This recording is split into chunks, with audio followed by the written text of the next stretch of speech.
अभिवादन स्वीकार कीजिए ब्रजेश मिश्रा का और आप देखना शुरू कर चुके हैं द डिबेट। बहन भाइयों, आजकल हमारे नेता इतिहासकार हो गए हैं। इतिहास के गड़े मुर्दे उखाड़े जा रहे हैं और इतिहास की बातें अपने अपने सुविधा अनुसार अपने अपने लोगों के बीच की जा रही हैं।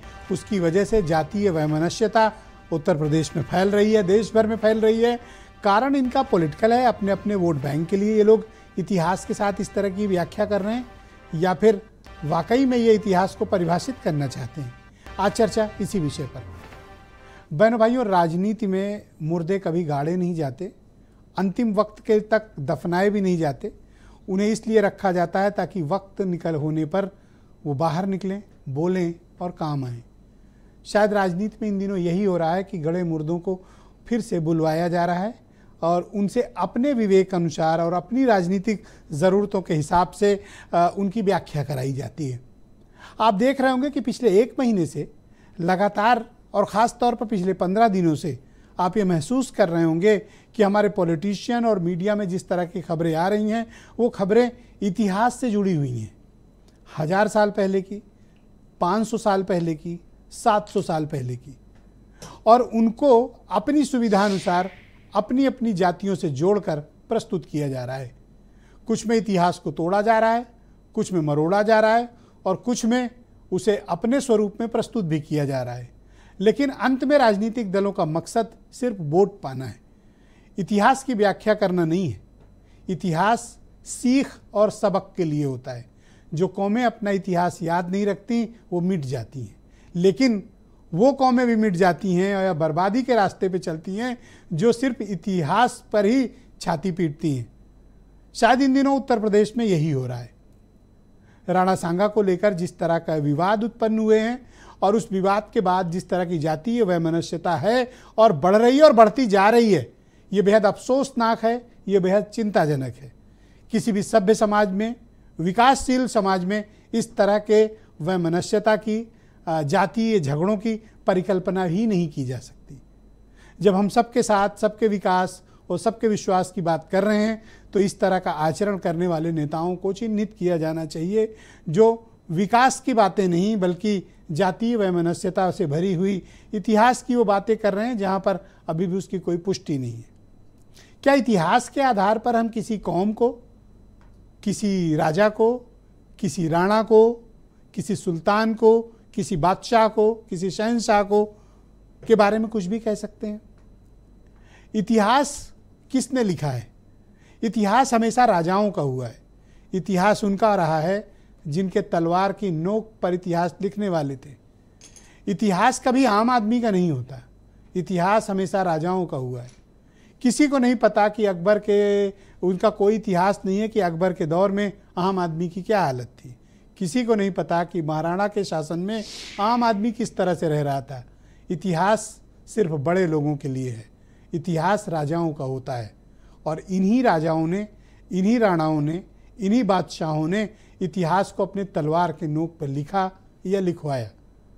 सही इतिहास क्या है ये बहुत कम लोग जान पाते हैं, क्योंकि इतिहास लिखने वाले राजाओं के यहाँ ही पले बढ़े, या फिर तमाम फैक्ट्स को या सुनी कहानियों को एकत्र करके एक तैयार कर दिया गया, उसे कहा गया इतिहास, हिस्ट्री। हिस्ट्री कभी अपने आप में पूर्ण नहीं हुई जब तक कि उसके कोई फैक्ट नहीं हुए। लेकिन ये तो बात हुई हिस्ट्री की, लेकिन उस हिस्ट्री की बुनियाद पर भारत की संसद में महाराणा प्रताप को या राणा सांगा के लिए भी अपमानजनक शब्दों का इस्तेमाल हुआ और उसके बाद जो कुछ भी हुआ वो पूरे देश की राजनीति में खुलेआम है। स्वघोषित, स्वनामधन्य और खुद से बनी हुई एक सेल्फ क्लेम्ड करनी सेना वो जिस तरह का आक्रामक प्रदर्शन करती है वो चिंता जताती है कि ये लॉ एंड ऑर्डर वाली कंट्री जहां संविधान का पालन होता है, इस प्रकार का आक्रामक प्रदर्शन और किसी के घर पे चढ़कर इस तरह का हिंसक बर्ताव करने की अनुमति कैसे दी गई। ये तो करनी सेना के करतूत हुई, लेकिन उसे उकसाने का काम रामजी लाल सुमन पूरी तरह से कर रहे हैं। वो बहुत सीनियर लीडर हैं। जितनी हमारी आपकी उम्र होगी या पत्रकारिता होगी उससे ज़्यादा रामजी लाल सुमन का राजनीतिक अनुभव है। उनसे अपेक्षा नहीं की जाती कि वो समाज में कुछ इस तरह के स्टेटमेंट दिए जिससे उत्तेजना फैले, हिंसा का वातावरण फैले।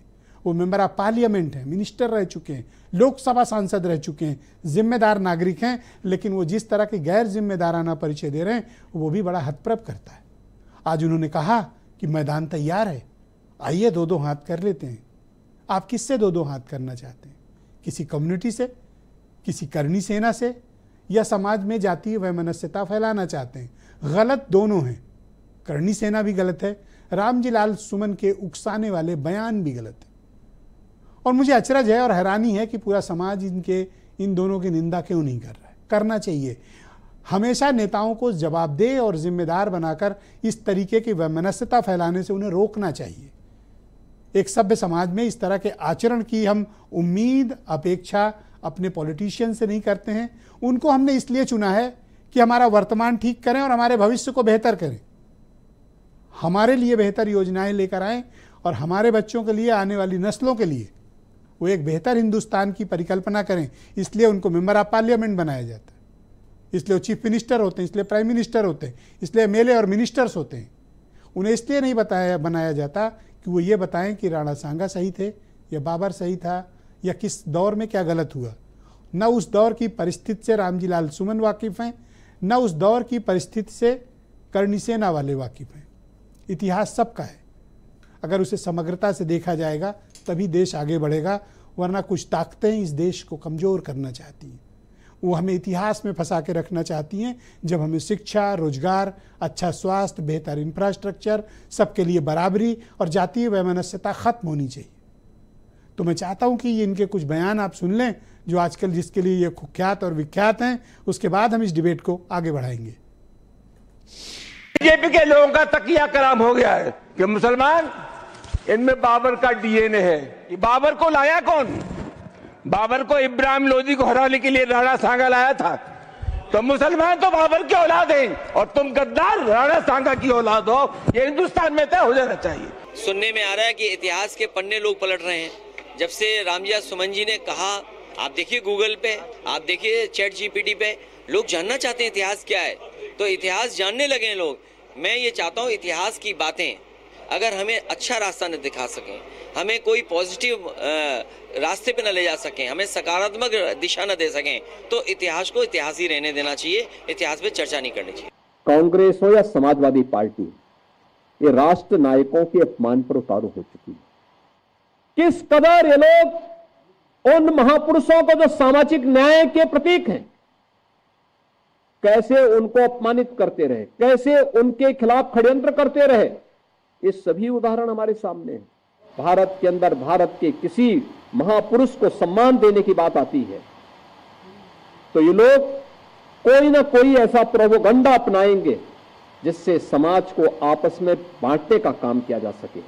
ये उसी श्रृंखला का हिस्सा है जो कांग्रेस और समाजवादी पार्टी का डीएनए अब तक करता रहा है।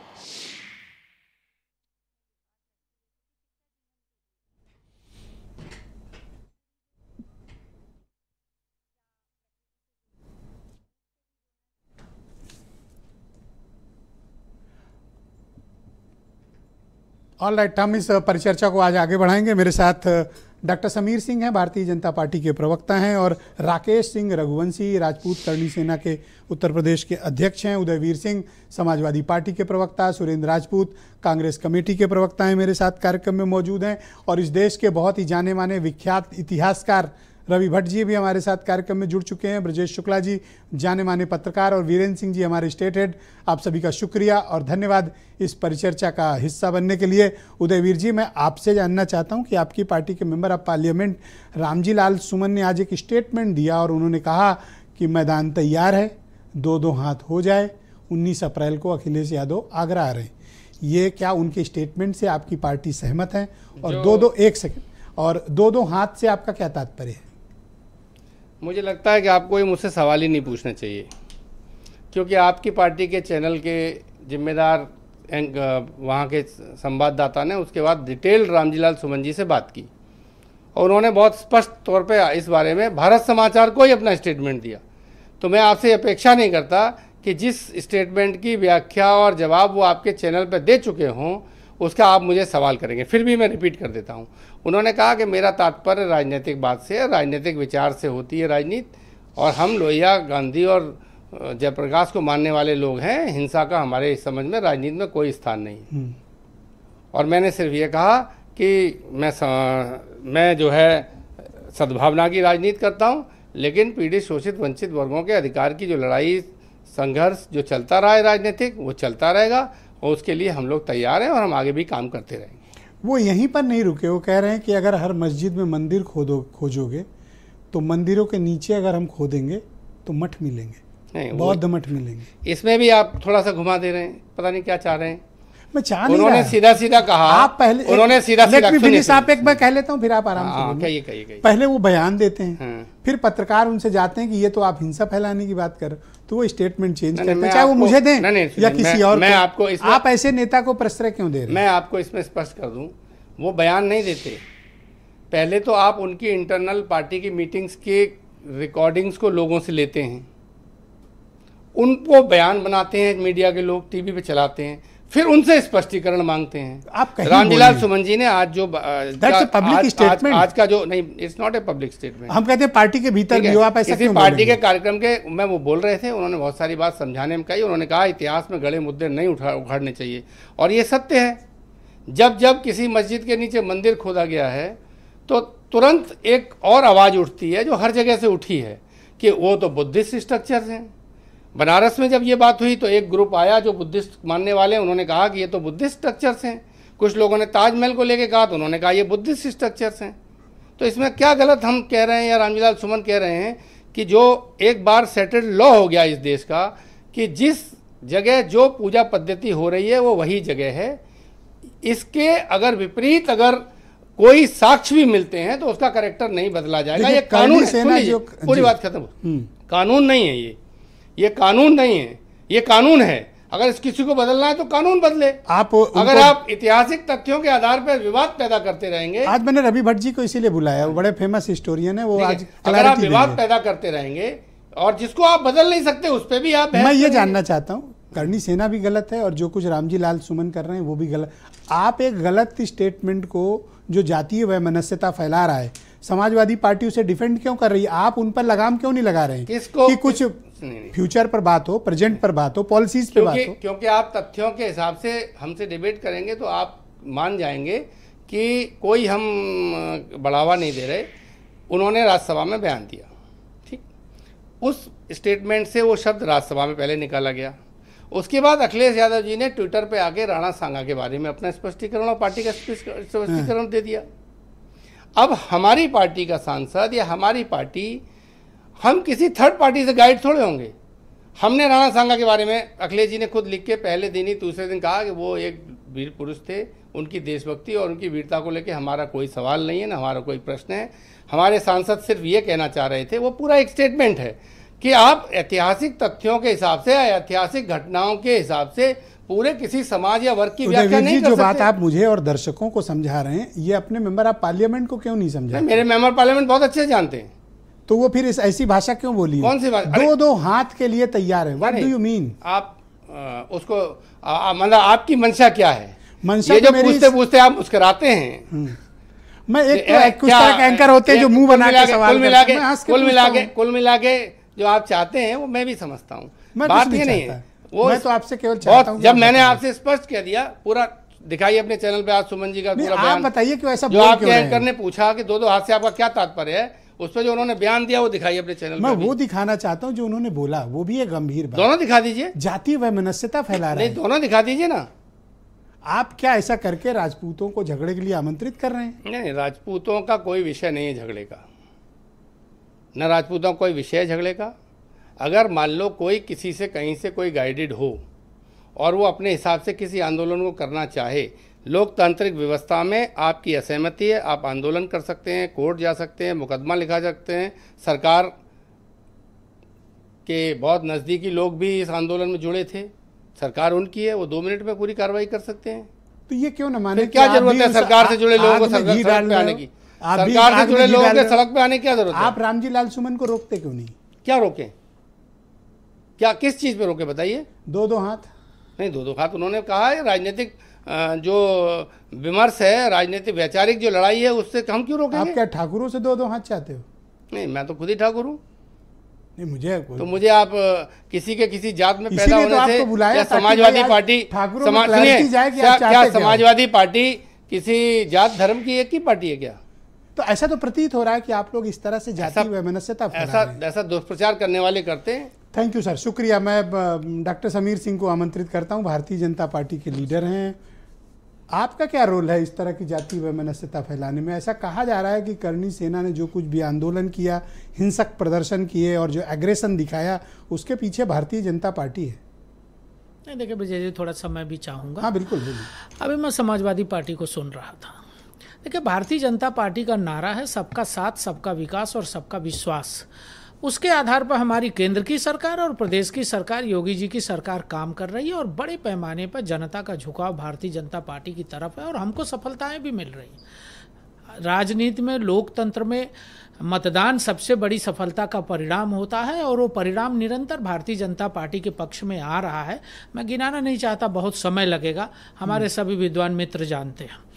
दूसरी बात, इतिहास की चर्चा आप कर रहे थे और करणी सेना की चर्चा कर रहे थे। अभी समाजवादी पार्टी के साथी हमारे बहुत लोकतंत्र की बात कर रहे थे, अत्याचार अन्याय की बात कर रहे थे। उन्होंने क्या कहा, कैसे कहा? जो राज्यसभा के अंदर सुमन का बयान है वो बहुत ही निंदनीय है, इतना निंदनीय कि जिसकी कल्पना नहीं की जा सकती। सर, दूसरा मैं एक चीज और कहूँ, सब अपनी अपनी बारी बोले, कि राणा सांगा कोई क्षत्रिय समाज में वो पैदा हुए थे, कोई खाली क्षत्रियों के नेता नहीं थे। राणा सांगा इस देश के नेता थे, इस देश के समाज के धरोहर थे। मैं नेता नहीं कहूँगा, महापुरुष थे। उन्होंने जितनी लड़ाइयाँ लड़ी, जिस प्रकार से लड़ी, मैं इतिहास में भी नहीं जाना चाहता। चाहे राणा प्रताप हो, राणा सांगा हो, शिवाजी हो, लक्ष्मीबाई रही हो, वैसे बहुत सारे नाम हैं जिन्होंने मुगलों से लड़के इस देश को सुरक्षित रखा, जिसका परिणाम है कि आज हम सब अच्छी से सांस ले रहे हैं, अच्छा लोकतंत्र जिंदा है, अच्छे से हैं और देश का विकास हो रहा है।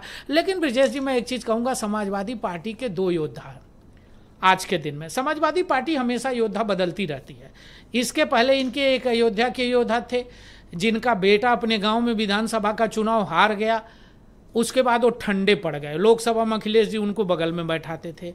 उसके बाद अबू आजमी जी उनके योद्धा हुए। अभी देख रहा था मैं, बयान चला रहे थे आप अखिलेश जी का, तो अबू आजमी जी एकदम उनके पीछे प्रेम में खड़े थे। अबू आजमी ने मध्य प्रदेश, महाराष्ट्र की विधानसभा में क्या बयान दिया था? आक्रांता किसका आदर्श है?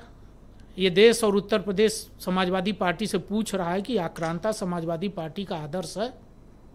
अब तीसरा उनके योद्धा रामलाल सुमन है, जो राज्यसभा में बोले और जब लोगों ने प्रतिकार किया तो हाई कोर्ट तक गए। अब उनकी उम्र ऐसी है, हो सकता है। पर मैं घूम के अपने सवाल अखिलेश जी जो योद्धा तैयार कर रहे हैं, वो योद्धा अपने से पराजित हो जा रहे हैं। ये तो अखिलेश जी समझ सकते हैं और Samajwadi party. Question answer frame करते हैं।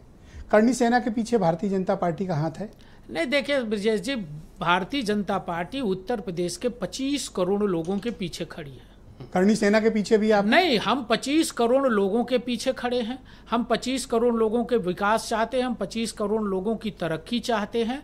और करणी सेना का नाम लेने में कोई परेशानी? करणी सेना एक संगठन है, वो आंदोलन कर रहा है अपनी मांगों को लेके। तो आप उसके सपोर्ट करते हैं? हम तो पूरे उत्तर प्रदेश के साथ हैं, हम तो कर रहे 25 करोड़ के साथ। उनका जो प्रदर्शन में एग्रेशन और हिंसक वातावरण बनाने की कोशिश, किस हिंसा की बात कर रहे हैं? किस हिंसा की बात कर रहे हैं? वो भी समाजवादी पार्टी के सामने, जिस पार्टी का इतिहास ही हिंसा से शुरू हुआ। मुलायम सिंह यादव जी ने लोक दल को तोड़ के समाजवादी पार्टी बनाई थी। क्यों नहीं? चर्चा हिंसा की होनी चाहिए। मैं डेट वाइज बता रहा हूँ, मैं थोड़ा 10 सेकंड हमारी बात पूरी हो जाए। मुलायम सिंह यादव जी ने लोक दल को तोड़ के समाजवादी पार्टी बनाई और 91 में समाजवादी पार्टी ने क्या किया? नहीं, 91 में समाजवादी पार्टी ने क्या किया? समाजवादी पार्टी ने 91 में 3 काम किया। उनके गलत प्रदर्शन को 93 में जो काम किया वो याद दिलाना चाहते हैं। हाई कोर्ट पर हमला किसने किया? Thank you sir. Samajwadi party ने। हाई कोर्ट पर हमला किसने किया? समाजवादी पार्टी पर। न्यायालय पर हमला, अखबार पर किसने हमला किया? अखबार वालों को किसने लूटा? मारा क्या किसने? करनी सेना से समाजवादी आपका पार्टी ने। क्या रिश्ता अभी है? रिसेंटली अखिलेश यादव ने एक करनी दिन सेना से दैनिक आपका क्या जागरण रिश्ता जैसे है? अखबार को कह दिया सर, कि साहब इसको मत पढ़ो। आपका करनी अरे सेना से मैं क्या तो- रिश्ता है? मैं तो और ये रिश्ता क्या कहलाता अरे है? मेरी तो 25 Thank you, करोड़ सर। लोगों सर, आप से प्लीज वेट रिश्ता है करना ब्रजेश जी। Thank you. मैं तो मैं सब मैं तो बिल्कुल टाइम 25 दूंगा आपकी बारी में। लोगों से मेरा पर रिश्ता प्लीज, है। आपके प्रश्न पर जवाब मैं आया बिल्कुल क्या? दूंगा सर। मेरे तो मैं रिश्ते सर 25 आपने भी नहीं लोगों दिया। से। Okay sir, please cooperate. हम ओके तो 25 सुरेंद्र जी, करोड़ मैं लोगों आपसे से जानना हमारा चाहता रिश्ता हूं है। कि क्या इस तरह के जो स्टेटमेंट्स दोनों तरफ से आ रहे हैं, क्या ये जातीय वैमनस्यता को फैला रहे हैं? और जिस विकास, प्रगति, सबको रोजगार, सबको काम, अच्छे वातावरण की हम कल्पना करते हैं पॉलिटिशियन से, वो सब धूल धूसरित हो रही हैं। कोई किसी समझना नहीं चाहता, सब इतिहास में ही जीना चाहते हैं। ब्रजेश भाई कहते हैं ना कि लश्कर भी तुम्हारा है, सरदार तुम्हारा है, और तुम झूठ को सच लिख दो, अखबार तुम्हारा है। अब इस दौर के फरियादी जाएं तो कहाँ जाएं, सरकार तुम्हारी है, दरबार तुम्हारा है। जो लोग भी जिस नेता के स्टेटमेंट से असहमत हैं, वो लोग तलवारें लेकर के बाहर निकलने की जगह पुलिस थाने में और अदालत में क्यों नहीं जा रहे? आज तक करणी सेना हो, भारतीय जनता पार्टी हो, या सुरेंद्र राजपूत हो, या कोई भी हो, मैं असहमत हूं। इस देश में कानून है, इस देश में, ये देश सोमालिया नहीं है। या नरेंद्र मोदी जी के नेतृत्व में सोमालिया बन गया हो तो भाई ये नरेंद्र मोदी जी बता सकते हैं।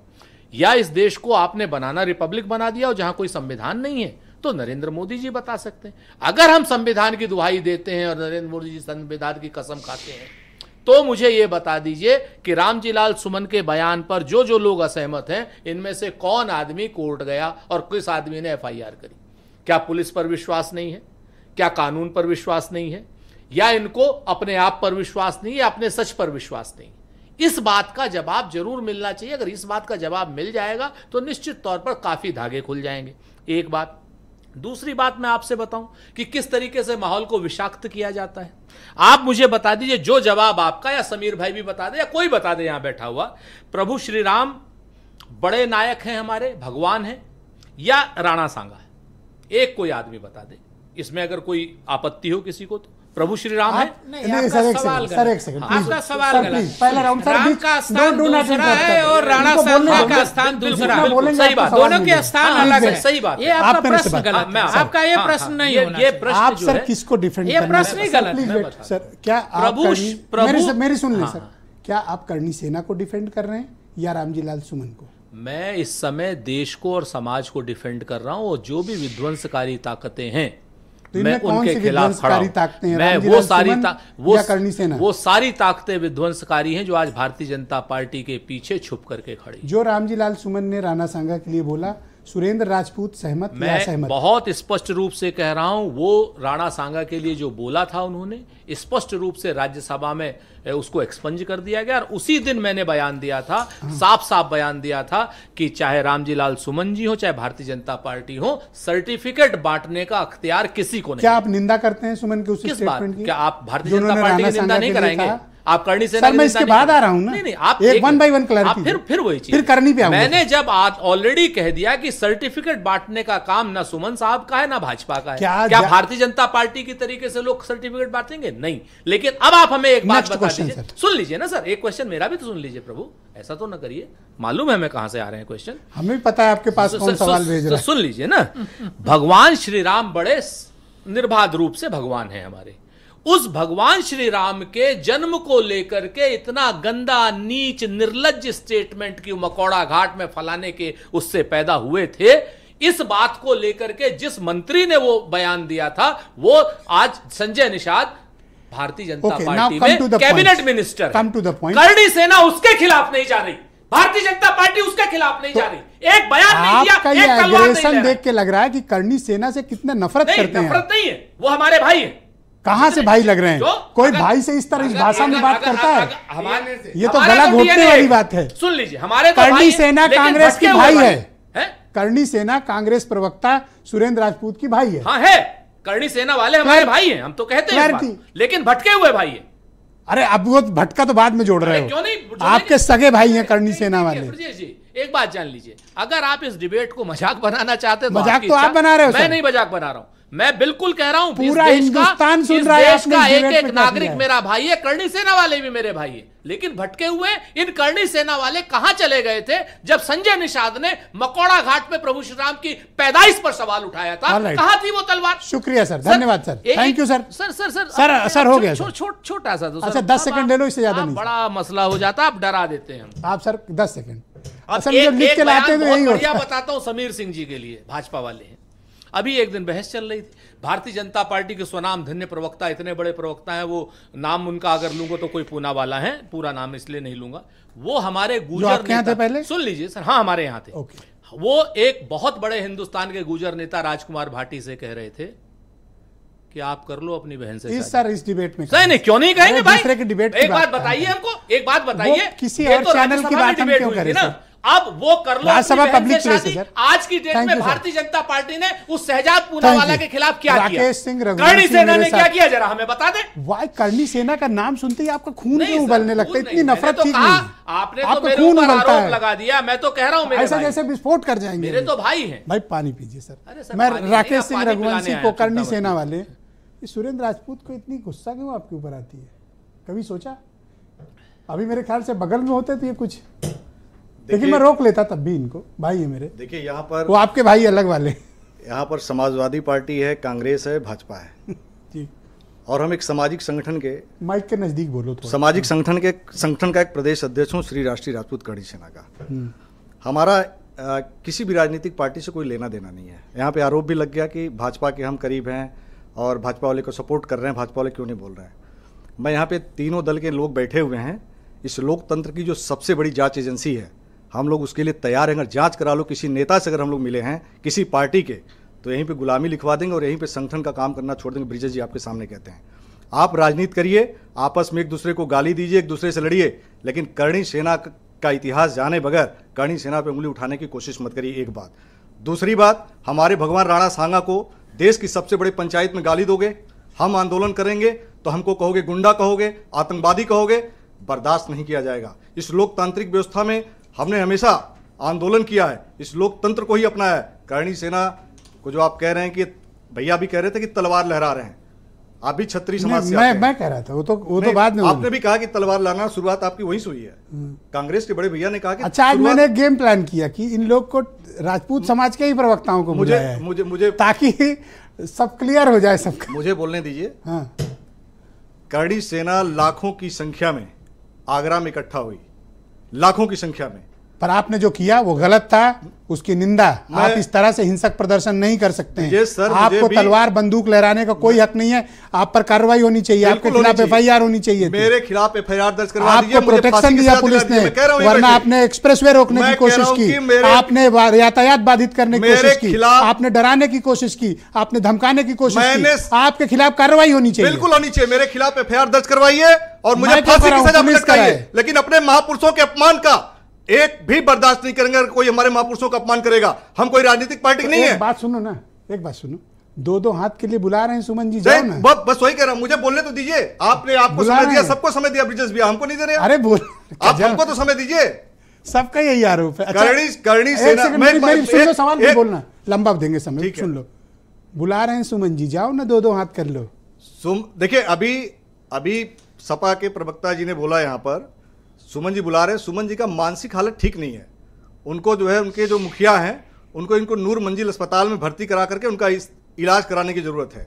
एक तो उनकी उम्र हो गई है, और उसके बाद जब अभी वो कह रहे थे कि प्रशासन को हटा दो, ये भी आपने सुना होगा उनका बयान। जब आगरा आंदोलन के पहले, आगरा आंदोलन जब अभी हम लोग नहीं किए थे 12 तारीख वाला, उस समय वो कह रहे थे कि प्रशासन को हटा दो, हम अकेले खुद निपट लेंगे। जब करणी सेना ने आंदोलन का डेट रखा तो कोर्ट जाने लगे, और उसके बाद जो लगे सुरक्षा की मांग करने। सवाल और ले लो मेरे से। अब तो बुला रहे हैं कि आओ, मैदान तैयार है, 19 तारीख को जाओगे। देखिए, ये पढ़ा लिखा वर्ग है सर, ये पढ़ा लिखा वर्ग है। करणी सेना को जो गुंडा बताने की कोशिश करते हैं, आतंकवादी बताने की कोशिश करते हैं, नहीं, डरने की जरूरत नहीं। क्यों डरना भाई? तो 19 को जाओ ना। किससे डरना है?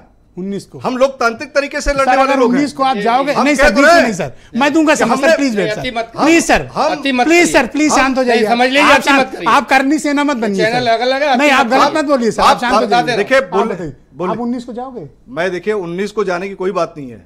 19 को जाएंगे हम। मतलब डर गए? नहीं, बिल्कुल डरने की क्या बात है भाई। आपके कहने से बोलो, जाकर हम 19 नहीं गिनाएंगे। हम संविधान का सम्मान करते हैं, संवैधानिक तरीके से हमने आंदोलन किया है, संवैधानिक तरीके से हमने तलवार तलवार लेके गर्दन नहीं काटी संविधान है, गए थे। लाखों लोग इकट्ठा हुए थे, तलवार किसी लेके की गए मूंगफली थे। नहीं उठी, किसी का गाड़ी नहीं तोड़ा गया। लाखों लोग अच्छा, इकट्ठा अब होने के आगे बाद बढ़ते, एक सेकंड रुकिएगा। मैं रवि भट्ट जी को आमंत्रित करता हूं, बहुत ही जाने माने और बड़े प्रख्यात इतिहासकार हैं और उनकी किताबें और उनका कैरिकुलम हम लोग पढ़े हैं, तो आज उनको मैंने विशेष तौर पर आमंत्रित किया। भट्ट जी, आपको नमस्ते और शुक्रिया, आपने हमें समय दिया। तो सर, ये लोग तो अपनी अपनी सहूलियत के हिसाब से इतिहास पर रोशनी डाल रहे हैं। आप क्या मानते हैं कि ये लोग जो कर रहे हैं अपनी सुविधा के अनुसार स्टेटमेंट दे रहे हैं, या सही इतिहास यही लोग आजकल बता रहे हैं? देखिए, इतिहास के साथ एक बहुत एक इंटरेस्टिंग चीज़ ये है कि एक बात, भारत की सभ्यता जो थी बहुत विकसित थी और दुनिया की तमाम जितनी सभ्यताएं हुई उनमें से एक महान सभ्यता थी, चाहे वो एस्ट्रोनॉमी हो, फिजिक्स हो, वैदिक मैथ्स हो, इन सब पे कहना चाहिए भारत के अंदर लोगों को महारत हासिल थी और बहुत विशेष ज्ञान था। लेकिन एक थोड़ा सा एक एरिया है जिसको ग्रे एरिया कहते हैं। एक दुर्भाग्य की बात है कि यहाँ पर हिस्ट्री राइटिंग का ट्रेडिशन यहाँ पर नहीं था जी। हिस्ट्री राइटिंग का ट्रेडिशन जो यहाँ पर आया है वो वेस्ट से आया है, और वेस्ट में भी स्पेशली जो आया है वो आया है आपका ग्रीस से आया है। तो इसकी वजह से क्या होता है, जब कभी भी भारतीय हिस्ट्री की बात होती है तो हम हिस्ट्री पे बाहर के फॉरेन के हिस्टोरियंस हैं उन पे हम ज़्यादा डिपेंड करते हैं, और हमारे यहाँ के हिस्टोरियन पे। अच्छा, और एक बात मैं और यहाँ बहुत साफ बता दूँ आपको, दुनिया का कोई भी हिस्टोरियन ऐसा नहीं हो सकता है जो जितना भी स्टैब्लिश हो कि वो थोड़ा बहुत बैस्ड ना हो। अक्सर ऐसा होता है कि हिस्टोरियंस जो होते हैं, कुछ हिस्टोरियंस को मालूम होता है वो बैस्ड है और कुछ को मालूम नहीं होता, अननोइंगली बैस्ड हो जाते हैं, क्योंकि जिस सेट ऑफ वैल्यूज में पले बढ़े हैं वो उनके ऊपर कहीं ना कहीं पर उनकी लेखनी में वो आ जाता है। तो इसलिए हिस्ट्री के अंदर हमेशा अच्छा होता है कि आप 2-3 सोर्सेज में पढ़ें। जैसे एक जज होता है, वो दो पक्ष को सुनता है तो उसको एक निर्णय पे पहुंच जाता है। ये नेताओं ने सर हिस्ट्री अपने हिसाब से डिफाइन कर ली, या फिर ये हिस्ट्री के सर्टेन फैक्ट्स को उठा के लोगों के इमोशंस को भड़का रहे हैं? मैं उसी पे आ रहा हूँ। Please go ahead. देखिए, मैं नेताओं पे कोई कमेंट नहीं करूंगा, आई एम हिस्टोरियन, तो मैं प्रेजेंट सिचुएशन पे मैं नहीं करूंगा कमेंट। मैं केवल अपने आप को इतिहास तक ही सीमित रखूंगा। तो इतिहास के अंदर जो विशेष बात होती है, यहाँ पर आप देखिए कि आज भी हम जब इंडियन हिस्ट्री को हम कोट करते हैं तो वेन सांग को चाइनीज ट्रैवलर को कोट करने लगते हैं। वो कोई हिस्टोरियन थोड़ी ना था, वो ही वॉज अ ट्रैवलर। इसी लगते हैं 14th सेंचुरी में मोरक्कन ट्रैवलर जो था इब्ने बतूता, हम उसको कोट करने लगते हैं। या फिर हम ईरान के फरिश्ता जो है करना चाहिए उसको कोट करने लगते हैं, या फिर ले दे के हमारे पास जो बचता है वो हमारे पास बचता है कोर्ट हिस्टोरियंस बचते हैं। तो अब सवाल इस बात का होता है, जब हम कभी हिस्ट्री पे जाते हैं, जैसे कि आप प्रेजेंट केस के अंदर आपकी जो बात अभी चल रही है बाबर की, वो राणा सांगा की बात चली है कि राणा सांगा के लिए कहा जाता है कि उसने मतलब एक पक्ष ये कहता है कि राणा सांगा ने बाबर को यहाँ बुलाया था, लेकिन यहाँ पे जब हम इस बात को करते हैं तो हम डिपेंड किस पे करते हैं, बाबरनामा पे करते हैं। बाबर और जो ऑटोबायोग्राफी होती है उसके अंदर हमेशा जो होता है ये प्रवृत्ति पाई गई है कि जो ऑटोबायोग्राफी लिखता है वो स्वयं को महिमा मंडित करता है। ये एक जनरल बात कर रहा हूं, अपनी बुराई कोई थोड़ी दिखेगा, ना अपनी कमी दिखेगा। वो किसी भी, हाँ एग्जैक्टली, बिल्कुल, आप I am happy, I am well received. तो इस वजह से हिस्टोरियंस जो होते हैं वो जो बायोग्राफीज होती हैं उनको एक सपोर्टिव एविडेंस भले मान लें, सेकेंडरी भले मान लें, लेकिन प्राइमरी सोर्स कभी भी नहीं मानता। क्या आप ये मानते हैं सर कि हिस्ट्री हमारे सोसाइटी का एक इमोशन है और उसी इमोशंस का इस्तेमाल समय समय पर लोग करते हैं अपने अपने फायदे के लिए? ये इमोशन है हिस्ट्री। आप देखिए, अगर आप हमसे इसमें पूछना चाहते हो तो मैं आपको बहुत एक सिंपल लैंग्वेज, लेमैन लैंग्वेज में एक चीज बताता हूँ। अगर अभी बहुत लेमैन लैंग्वेज, क्योंकि आप मेरे को बोले, अगर हिस्ट्री के अंदर हमेशा क्या होता है, दो पक्ष जो होते हैं उनके फेवर की जो बात होती है केवल उसको वो पिक कर लेते हैं, बाकी को इग्नोर कर देते हैं। जैसे राणा सांगा केस के अंदर भी है, जिनको ये कहना है कि राणा सांगा ने बुलाया था, तो वो एक मिनट वो करना चाहिए, बाबरनामा को इमीडिएटली कोट करने लगते हैं, जो कि टर्किश लैंग्वेज में लिखी गई है, उज्बेकिस्तान की एक मिलती जुलती लैंग्वेज, उसके अब तो ऑब्सोल्यूट लैंग्वेज हो गई है। या फिर जिनको कहना नहीं बुलाया वो एक इमीडिएटली कोट करते हैं, किसको कोट करते हैं, जो राणा सांगा का जो पुरोहित था उसकी एक डायरी है, जिसके बेस पे लिखा गया है राइस हिस्ट्री ऑफ मेवाड़ लिखी गई है जी। तो उसके अंदर वो कोट करते हैं, उसको कहते हैं पांडुलिपि ऐसी है, उसको आपको गोपीनाथ झा की स्टोरी ने उन्होंने उसको कोट किया है, या फिर वो गौरी शंकर ओझा को कोट करते हैं जो राजस्थान हिस्ट्री पे इन लोगों का बहुत काम है इन दोनों लोगों का, और ये लोग बहुत ही गंभीर इतिहासकार ये लोग हैं, पर ये लोग उसको कोट करते हैं, पर इतिहास कहीं इन दोनों के बीच में है। सर एक्चुअली सर हम लोग साइंस स्टूडेंट हैं तो हम तो सेट फार्मूले पे काम किए हैं जीवन भर, और अभी भी सेट फार्मूले पे करते हैं जो फिजिक्स और मैथमेटिक्स के फार्मूले हैं या केमिस्ट्री के फार्मूले हैं। अब इतिहास के कितने फार्मूले हैं वो हम लोग आज तक डिकोड नहीं कर पाए जी। मतलब उस पर विशेषज्ञता डॉक्टर समीर सिंह की, उदयवीर जी की है और इनकी प्राइमरी सोर्स जो होता है, जो प्राइमरी इस पर सर मेरा ज्ञान नहीं है, फार्मूला मान सकते हैं, जैसे कि कोई दस्तावेज है कोई किसी का फरमान है कोई, तो वो तो थैंक यू सर। मैं डिबेट के दूसरे चरण में आपके बाकी विचारों को सम्मान पूर्वक स्थान दूंगा। ब्रजेश शुक्ला जी जाने माने पत्रकार हमारे साथ जुड़े हैं। ब्रजेश जी स्वागत आपका। मैं महसूस कर रहा हूँ बड़ी जातीय वैमनस्यता फैल रही है, क्या ये बात सही है? और ये लोग हिस्ट्री का इस्तेमाल लोगों के इमोशंस को भड़काने के लिए कर रहे हैं? ब्रजेश जी, मेरे एक बॉस हुआ करते थे, तो जब कभी प्रश्नोट आते थे नेताओं के कि ये करना चाहिए, ये होना चाहिए, इस तरह तो फाड़ के फेंक देते थे। कहते थे कि हर नेता जब पद में पहुंच जाता है उसको ज्ञान बहुत हो जाता है अकस्मात, और जो मालूम होता है उस पे बोलता है, जो नहीं मालूम होता उस पे बोलता है। तो ये चल रहा है। आप एक 15-20 दिन का देखिए, केवल एक ही चर्चा चल रही है इतिहास में, खंडन मंडन, और जो मूल समस्याएं हैं उस पे बताइए, आपने सुना कोई चर्चा? कहीं कोई चर्चा नहीं है, सिर्फ इतिहास पे चर्चा हो रही है, अपनी अपनी जिद पे अड़ने की कोशिश हो रही है। लेकिन विजय जी एक कहना पड़ेगा जी कि यदि हम इस तरह करेंगे तो एक तो वैमनस्यता तो बढ़ती ही है, लेकिन फिर हम सरकार के पाले में खेलने लगेंगे, क्योंकि इतिहास का कोई वो नहीं है। सर सरकार के पाले से आपका क्या तात्पर्य है सर? सरकार के पाले में कौन कौन है सर? आप नहीं, सरकार के पाले मेरा मतलब ये है कि आप बीजेपी के मैदान में खेलने लगते हैं। जब इस तरह की चर्चा करेंगे तो यही चर्चा होती रहेगी, सरकार की अच्छाइयां बुराइयां सब पीछे सर। ये जो विवाद चल रहा है उत्तर प्रदेश में सर, इसका बिगेस्ट बेनिफिशियरी कौन सी पार्टी है? हाँ नहीं, देखिए मैं एक उदाहरण बताना चाहता हूं आपको।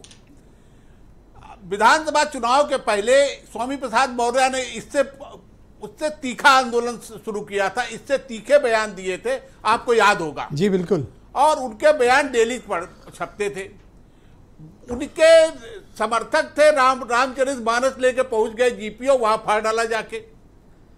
और उन्होंने बाकायदे अपनी पार्टी के नेताओं को समझा रखा था कि साहब वो जो बसपा के जमाने में जो घिस गए थे, जो कूड़ेदान में चले गए थे मुद्दे, उसको वो उछाल रहे थे डेली। हाँ। उसमें मैंने एक इस उम्मीद में कि शायद उनको सत्ता बड़े अखबार में, तो नहीं वो समझते थे कि कह रहे थे कि बिल्कुल सारा पिछड़ा एकजुट हुआ जा रहा है और सब एकदम लहर चल रही लहर। इससे किसको फायदा है सर? वीरेंद्र जी आगे जी क्या हुआ? इससे किसको फायदा हो रहा है सर? सपा वालों को कि बीजेपी को? मैं बताना चाहता हूं, स्वामी प्रसाद मौर्य अपना चुनाव हार गए और बुरी तरह हारे, उनके सारे चेले चुनाव हार गए। तो इसी तरह जब हम सरकार की अच्छाइयां बुराइयां आप नोट करो, मैं सर वीरेंद्र जी की बात फौरन आपके पास तो सरकार ठीक है वो जी। थैंक यू ब्रजेश जी। सरकार के लिए ठीक है कि सरकार अपना सरकार को लगता है कि चलो ठीक है बहस चलने दीजिए। बहुत शुक्रिया सर। मैं दूसरे चरण में आपके बाकी विचारों को सम्मान पूर्वक स्थान दूंगा। सर वीरेंद्र जी भी आ गए हैं। अब वीरेंद्र जी आज थोड़ा वक्त भी कम है, मैं आपसे संक्षेप में जानना चाहता हूं और ये हमारे दर्शकों को बताइए ये क्या हो रहा है उत्तर प्रदेश में? मुझे लगता है कि ये जातीय वैमनस्यता फैलाने की और भड़काने की एक बड़ी अजीब सी कोशिश हो रही है, और कोशिश दोनों तरफ से है। देखिए ऐसा लगता है कि अब ये लड़ाई जो है इतिहास की भी नहीं रह गई और करणी सेना की भी नहीं रह गई। ये लड़ाई अब खाली वोट बैंक की बन गई है, और इस लड़ाई में रामजी लाल सुमन अब एक तुरुप का पत्ता बन गए हैं। और आपने देखा होगा कि अंबेडकर जयंती कल बहुत ज़्यादा जोर शोर से, धूमधाम से सरकार की ओर से, भाजपा की ओर से भी मनाई गई। तो ये रामजी लाल सुमन का इम्पैक्ट है कि अंबेडकर को इस समय भारी सम्मान भाजपा की ओर से भी दिया जा रहा है। तो ये कहा जाए एक ऐसा मंच तैयार हो गया है जिसमें एक तरफ दलित वोटों को अपनी ओर खींचने की कोशिश है और दूसरी ओर लड़ाई भी लड़ी जाए और दलित नाराज न हो भी, ये भी करना है। भारत में हम जिस व्यवस्था में रहते हैं वहाँ पर दलित सदियों से निचले पायदान पर रहा है, माना जाता है। और जब जब कोई मुक्त विचारधारा की कोई बात आई तो उसमें सबसे ज़्यादा दलित गए, क्योंकि वो आखिरी पायदान पर थे और उनको ऐसा लगता है कि हिंदू जाति व्यवस्था में उतना सम्मान नहीं मिलता, तो नई चीज़ की ओर तेज़ी से आकर्षित हो जाते हैं। और यही वजह है कि उनकी भागीदारी वहाँ पर ज़्यादा दिखती है अन्य जातियों की तुलना में। ब्रजेश जी, ये जो आज लड़ाई लड़ी जा रही है, इसमें किसका फायदा है, किस लिए लड़ी जा रही है, लोगों के समझ में नहीं आ रही है। खाली थोड़ा बहुत इतिहास हर आदमी पढ़ ले रहा है जी। और इतिहास में भी बहुत झूठा लिखा गया है, बहुत सच्चा लिखा गया, समझ ही नहीं आता। लेकिन अब भाजपा भी चाहती है कि लड़ाई ज़्यादा न चले और करणी सेना ज़्यादा आंदोलन ना करे, लेकिन अब समाजवादी ही शायद चाहती कि नहीं ये मुद्दा बना रहे। तो ये अलग अलग वक्त में अलग अलग स्थितियां बनती दिख रही हैं। ये तो उल्टा कहानियां बता रहे हैं। हाँ, मतलब अच्छा ये चाह रहे हैं कि ये मसला गर्म रहे। हाँ, ये कुछ ऐसा लग रहा है, क्योंकि ये तो हर कोई जानता है कि आक्रांता हमारे आदर्श नहीं है। लुटेरे थे बाबर, हत्यारे थे, ये सब थे। राणा सांगा है, राणा प्रताप है, पृथ्वीराज चौहान है, ये सब हमारे हीरो हैं, आदर्श हैं हमारे समाज के, हर कोई जानता है। ये लड़ाई इतनी खींचती ना, लेकिन अब ये तावबाजी वाली जो बात चल रही है, इसीलिए चल रही है कि ये मुद्दा गर्म रहा है। अब सरकार के हाथ में बहुत सारी चीज़ें हरदम होती नहीं हैं, लेकिन जिस व्यवस्था में हम लोग हैं वहाँ पर जाति व्यवस्था एक हमेशा से सच्चाई रही है और इसको लेकर कभी अलग नहीं हो सकते हैं कि ये इसमें जो राजनीतिक समीकरण है। देखिए, अभी जी सरोज भी बोले तो समाजवादी पार्टी के पास MOI समीकरण चल रहा था, मायावती कमजोर हो गई, दलित वोट थोड़ा खाली हुआ, सपा उसको अपनी ओर खींचना चाहती है। ये नई चीज़ें उसी लिए ये चल रही हैं। उधर रॉबर्ट वाड्रा कह रहे हैं जब जब हम चुनाव लड़ने की कोशिश करते हैं तब तब ED आ जाती है। साथ बड़ी मुश्किल। उनके साथ विचारों के साथ तो मुझे सिंपैथी हो गई। जब बेचारे प्लान करते हैं ये एजेंसी वाले कोई ना कोई समन नोटिस भेज के परेशान करते हैं उनको, गलत है उनके साथ। बोलिए बीरन जी, कंक्लूड करें। बस एक चीज़ ये समाज में जानना होगा कि कबीरा कुआं एक है, पानी भरे अनेक, और बर्तन में ही भेद है, पानी सब में एक। वाह। तो ये कबीरदास ने बहुत पहले लिख दिया था, लेकिन लोग मानते नहीं। लोग तो आज इस स्थिति में है, सुरेंद्र राजपूत मान जाए तो बात ही मान से पूरी हो जाए कि चंद खोटे सिक्के जो कभी चले नहीं बाजार में, वो भी कमियां खोज रहे हैं आज इतिहासों के किरदार में। बहुत शुक्रिया वीरेन जी, बहुत धन्यवाद आपका इस सार गर्भित बात रखने के लिए और सच्ची बात बताने के लिए। आपका बहुत शुक्रिया। बहनों भाइयों, दूसरा चरण है, बड़ा टाइट शेड्यूल है, टाइम कम है। मैं अपने प्रवक्ताओं से अनुरोध करूंगा कि दिए गए वक्त में अपनी बात खत्म करें और अपनी अपनी बारी में बोलें। सबसे पहले मैं आमंत्रित करता हूं उदयवीर जी को। 90 सेकंड का वक्त, क्योंकि विषय पे बात हो नहीं रही है और इधर उधर की बातें हो रही हैं और सवाल व्यक्तिगत तरह के सवाल आ रहे हैं, तो जवाब देने का मौका तो आपको देना पड़ेगा। 90 सेकंड है सर। नहीं, 90 सेकंड रखो आप अपने पास, हमको तो एक नहीं चाहिए आपसे। तो आप बोलो तो मैं आगे बढ़ता हूं। या तो आप व्यक्तिगत टिप्पणियों को रोकिए। कौन सी व्यक्तिगत? या टाइम दीजिए। तो बोल रहा हूँ, आप टाइम इस्तेमाल करो। तो 90 सेकंड क्या होता है? तो ये थोड़ी आप बुलवाइए कुछ भी और बोलिए 90 सेकंड। तो आप जवाब तो दे दो, इतना टाइम जो मेरे अगले को मौका दीजिए, फिर वो बोल के अपने घर चले जाएं। तो आप बोलो ना, आपको तो पहले मौका दिया है। पहली बात मैं शुक्ला जी शुरू करूंगा। शुक्ला जी ने जो कहा बात सही है, लेकिन फैक्चुअली मिसप्लेस्ड है। स्वामी प्रसाद मौर्य जी ने वो सारे काम 2022 के चुनाव के बाद किए थे।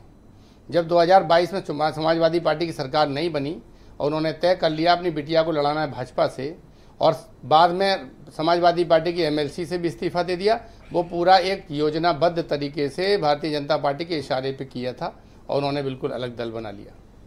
हम लोगों ने उनसे तब भी बात की थी और आज सबके सामने वो बात खुल के सामने रखी है। एक समाजवादी पार्टी की एमएलसी सीट से इस्तीफा दे दिया और भाजपा ने उनकी बिटिया को लड़ाया।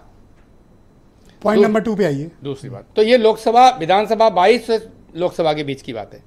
दूसरी बात इतिहास की बात, जो हिस्टोरियंस ने कहा, शुक्ला जी ने कहा, मेरा भी उसी में सुर है। हम भी यही कह रहे हैं, हमारा दल भी यही कह रहा है। शब्द भले ही से लोगों की असहमति हो, भाव उनका भी यही था कि आप इतिहास की घटनाओं के आधार पर किसी को बाबर की औलाद, किसी को औरंगजेब की औलाद, किसी को इसकी औलाद, उसकी औलाद नहीं राणा सांगा की औलाद भी नहीं कह सकते, नहीं कह सकते, किसी को नहीं कह सकते। और यही बात थी, कहा कि आप ऐसा कहते हैं भाई। ये बात आप अपने एमपी को समझाएंगे? हम एमपी को मालूम है, एमपी ने पहले ही बोला कि न कोई औरंगजेब को मानता है, न कोई उसका जन्मदिन मनाता है, न उसके मरण दिन मनाता है। इस एग्रेशन को आप रोकते क्यों नहीं? न कोई उनकी मजार पे जाता है। क्यों पार्टी की मीटिंगों में इस तरह की भाषा बोलेंगे? उसमें भाजपा की सरकार में ज्यादा खर्चा हुआ है। क्यों ऐसी भाषा वो मीटिंगों में बोलेंगे? आप उनको रोकोगे क्यों नहीं? लेकिन बात पकड़ने की बात, दूसरी बात आपकी बात पे आ जाऊंगा मैं। अब 10 सेकंड बात कंप्लीट करो। उनकी बात पे उन्होंने कहा कि भाजपा सभा सांसद का बयान बहुत ही निंदनीय था। रामजीलाल सुमन जी के बयान देने के बाद 7 भाजपा के प्रवक्ताओं ने नेताओं ने भाषण दिया, राज्यसभा मेंबरों ने भाषण दिया। उनको किसी को नहीं समझ में आया कि ये निंदनीय है। ये बाद में बैठ के उसी वक्त एक्सपंज हुआ था। एक्सपंज हुआ, लेकिन जो बाकी बातें हुई, बाकी डिमांड हुई, वो सदन के अंदर आप किसके साथ खड़े हो मैं ये नहीं समझ पा रहा। 7 राज्यसभा सदस्य हैं, उनको नहीं समझ में आ रहा। कभी उधर दिखते हो, कभी इधर दिखते हैं, कुछ कंफ्यूजन है आज आपको? कोई कंफ्यूजन नहीं हूं। Okay, alright. Sameer Singh ji, sir आप थोड़ी देर रुक जाओ। आप रुको सर। समीर सिंह जी बोलिए। अब आप नहीं देना चाहते सर? एक सेकंड सबको एक सेकंड रुक जाओ। अगर मैं टाइम लास्ट में बचा तो आपको पक्का सर 2-3 बातें कहना आप बोलो सर। एक तो उत्तर प्रदेश में भारतीय जनता पार्टी की सरकार है। मैं आपके चैनल के माध्यम से सबको ये आश्वासन देना चाहता हूं कि उत्तर प्रदेश में योगी आदित्यनाथ जी मुख्यमंत्री हैं, सरकार है, किसी को भी कानून हाथ में लेने का अधिकार नहीं है। लोकतंत्र में सबको अपनी बातें कहने का अधिकार है, लेकिन किसी को भी महापुरुषों को अपमानित करने का अधिकार नहीं होगा। और बार बार झूठ बोलेंगे आप। अबू आजमी ने क्या कहा? रामजीलाल सुमन ने कहा। कौन सा भारतीय जनता पार्टी का नेता अकबर और औरंगजेब को महान कहा? महान किसने कहा? समाजवादी पार्टी के नेताओं ने। अखिलेश यादव ने एक शोकॉज नोटिस भी नहीं जारी किया। अगर रामजीलाल सुमन ने उकसाने का बयान दिया तो अब तक आगरा पुलिस ने रामजीलाल सुमन पर कोई एफआईआर क्यों नहीं लिखी? ब्रजेश जी, लोकसभा के अंदर, राज्यसभा आज बाहर बोला है। मेरी बात सुनिए, आज बोला है ना, तो शासन उसका आकलन करेगा। शासन उसका आकलन करेगा। जिस दिन उन्होंने राज्यसभा में बयान दिया था, राज्यसभा के अंदर वो बयान उनका गैर जरूरी तो एक्शन हो भी नहीं सकता, लेकिन बाहर जो बोला उस पर एफआईआर लिखी है। नहीं, मैं किसी के बारे में भी कह रहा हूं, किसी को भी कानून तोड़ने का अधिकार नहीं। और सबसे ज्यादा कानून समाजवादी पार्टी तोड़ती है, जो कानून की बात करती तो करनी सेना ने क्या किया? अखिलेश यादव रोजाना कानून तोड़ते हैं। एक भी कोई आपने कार्रवाई की हो बताइए? अखिलेश यादव जो बोलते हैं ब्रजेश जी, उतना खराब और उतना कानून उतना सर आप मुझे केवल ये बताओ कि करनी सेना को आपने प्रदर्शन करने की अनुमति क्यों दी और कार्रवाई क्यों नहीं जब हिंसा की उन्होंने? तो किसी को भी हिंसा करने की अनुमति भारतीय जनता पार्टी की सरकार में नहीं है। मैं फिर दोहरा रहा हूं। आप चाहते हैं ये चैप्टर क्लोज हो जाए या अभी चले? किसी को भी आंदोलन करना लोकतंत्र में सबका अधिकार है, लेकिन हिंसा करने की अनुमति किसी को नहीं। करनी सेना की बात, प्लीज वेट, मैं आप ही के पास आऊंगा इसके बाद। सर मैं आपसे जानना चाहता हूँ, हमें इसे रोकना चाहिए या फिर इसमें पेट्रोल डालना चाहिए? यही तो बात आपने सही कही, यही है मसला। रोका कैसे जाए? मसला ये है कि रोकने के लिए पानी डालना पड़ेगा, लेकिन भारतीय जनता पार्टी और उनके ऑफशूट्स उसमें पेट्रोल डाल रहे हैं, घी तेल डाल रहे हैं। कौन डाला था? अब सुनिए, आगे सुनिए। अरे इनके नेता जगदीश टाइटलर को 2 आजीवन कारावास की सजा हुई ब्रजेश जी। ये कानून है, यही कानून की बात इनकी सरकार ने हमें तो रोक लिया। सर आप बोले, यही कानून था इनकी सरकार। आप बोले। अब आपको मैं सर सबको रोकता हूँ सर, ये नहीं बोल सकते। रहस्य की बात, अपनी बात बोलो सर। अच्छा जगदीश प्लीज रुको सर, रहस्य की बात। सर आप पेट्रोल मत डालो, इनको बोलो। आप सुनील जी को आप बोलने नहीं देना चाहिए। सिखों की हत्या, करनी सेना से बात करिए। में 2 आजीवन कारावास की सजा। रुक जाइए। आप अब आप सुनिए, बहुत कम समय मिला और बात डिबेट करनी सेना के गुंडा आतंकवादी पे ही हो रही है, हमें समय तो दीजिए और खत्म तो करें। रहस्य की बात सुन लीजिए, आगरा की बगल सर थोड़ा जल्दी कंक्लूड सर, अरे मतलब आप ये बंदूक का आज कम है, विज्ञापन भी है तो, हाँ तो विज्ञापन भगवान करे आपका बढ़िया है। आप सुनिए एक रहस्य की बात, आगरा की बगल में महाराणा सांगा डैम है, ठीक, करणी सेना को भी मालूम होना चाहिए, समीर सिंह को भी मालूम होना चाहिए। राजस्थान में भी भाजपा की सरकार है, उत्तर प्रदेश में भी भाजपा की सरकार है, और वो मूर्ति राणा सांगा की इतनी खूबसूरत है कि जो सरदार सरोवर डैम पे सरदार पटेल की मूर्ति है उतनी भव्य मूर्ति है वो। और राणा सांगा डैम में एक बूंद पानी नहीं है, चूंकि उटंगन जो नदी है और खारी नदी है, इस दोनों का पानी राजस्थान ने रोक लिया है, उत्तर प्रदेश का। दोनों जगह पे सरकार है, राणा सांगा सूखे मर, आज थोड़ा वक्त का सूखे मर, बोनस टाइम आप बताइए, लेकिन करणी सेना को और भाजपा को उस पर बोनस टाइम किसी और दिन ध्यान नहीं आएगा, ध्यान इसलिए नहीं आएगा आज सहयोग करें, शांत हो खेती करना चाहते हैं। आप बोलो सर, आज सहयोग कर दो, मैं आपको बोनस टाइम किसी और दिन। सभी लोग राजनीतिक पार्टी एक संगठन को बोलने दीजिए, आप मेरे से बात करो। हाँ मैं आपसे ही बात कर रहा हूँ। मेरा देखिए स्टैंड क्लियर है, हम एक सामाजिक संगठन है, इतिहास संरक्षण की लड़ाई करणी सेना लड़ती है, और किसी के साथ भी अगर अत्याचार होता है हम सबसे पहले खड़ा होते हैं। 2019 में 18 अक्टूबर 2019 को ये चेहरा राकेश सिंह रघुवंशी में बोल रहा हूं, अगर कमलेश तिवारी की हत्या हुई तो कोई राजनीतिक पार्टी नहीं गई थी, सबसे पहले राकेश रघुवंशी गया था। गूगल पे पूरा आप सर्च कर लेना। हम कहीं जातिवाद की कोई बात नहीं करते, लेकिन अगर हमारे महापुरुषों का अपमान होगा तो हमको आप कहते हैं कि आप घर में बैठे, हम उनकी आवाज डेमोक्रेसी है, आप लोकतांत्रिक तरीके से लोकतांत्रिक तरीके से तलवार लेके कौन जाता है सर? तलवार लेके किसकी गर्दन काटी सर? लेके क्यों गए थे सर? हमारे माताओं बहनों को गाली दे रहे हैं। आप तलवार रखने की आपको किसने अनुमति दे दी? तलवार तो लेकर बीजेपी तो कह रही कि कार्रवाई करेंगे अगर कुछ किया। कल सर अखिलेश यादव जी तलवार लहरा रहे थे इटावा में, मोदी जी भी लहराते, सब लहराते, सबको तलवार मिलता, आपको भी आइए मैं सम्मान करूंगा सर, आप आइए हमारे कार्यक्रम में तलवार दूंगा करना। नहीं तो सर हम आपस में, हमारा सर शौर्य है, लेकिन किसी का कोई नुकसान मत बता दीजिए, किसी का नुकसान हो। आपकी रैली में नेताओं को गोली मारने की धमकी दी गई। नहीं, अगर किसी ने क्या कार्रवाई की आपने? नहीं, आप कार्रवाई करिए, अगर कोई ऐसा के बयान देता कार्रवाई करिए। अगर राकेश रघुवंशी अगर किसी को लोकतांत्रिक बात करता है, मेरे खिलाफ एफआईआर दर्ज कराइए, मेरे पर मुकदमा कराइए, मुझे फांसी तक ले जाइए, लेकिन अगर महापुरुषों का अपमान करेंगे बर्दाश्त नहीं करेंगे। ये बात कहना चाहते हैं। आप राजनीतिक अपने में लड़ते रहिए, लेकिन हम लोग बर्दाश्त नहीं करने वाले। एक 10 सेकंड है सर, बस इससे ज्यादा नहीं दूंगा। कहा रामविलास सुमन घबरा के हाईकोर्ट जा रहे। अरे लोकतंत्र में हाईकोर्ट जाना कोई अपराध है क्या? मैंने नहीं कहा, आपने नहीं कहा। कंप्लीट 10 सेकंड कोई अपराध है? मैं आपके बयान पे अपराध है क्या? दूसरी बात बोलो, नहीं बयान गलत हो जाएगा। जल्दी बोलो। रूपाला ने बयान दिया, संजय निशांत ने, कोई हिंसक आंदोलन नहीं। तीसरी बात, मैंने किया कंप्लीट करो sir, time over sir, time over. Sir मैं आंदोलन किया हूँ, मैंने आंदोलन किया है। इसकी बात की करणी सेना ने समस्त भारत में आंदोलन किया सर। बोल तो गलत हो जाएगा ना सर। सुनो, हमने आंदोलन किया। सुनिए बस एक second. Thank you sir, debate over sir, debate over. Thank you, धन्यवाद, धन्यवाद सर, धन्यवाद। मैं अपने 2 अतिथियों से क्षमा चाहता हूँ, रवि भट्ट जी और ब्रजेश शुक्ला जी से, कि इन लोग के झगड़े की वजह से उनको समय नहीं मिला। मैं उनसे क्षमा चाहता हूँ, और किसी दिन बोनस में अतिरिक्त समय हम इन दोनों महानुभावों को देंगे ताकि वास्तविक स्थिति आपके सामने रखें। बहन भाइयों, आप सबका बहुत शुक्रिया कार्यक्रम देखने के लिए। मैं फिर आपसे निवेदन करता हूँ, किसी भी नेता के बयान से किसी को उत्तेजित होने की आवश्यकता नहीं है। सब धैर्य रखें, संयम रखें। बहुत शुक्रिया, धन्यवाद, नमस्कार।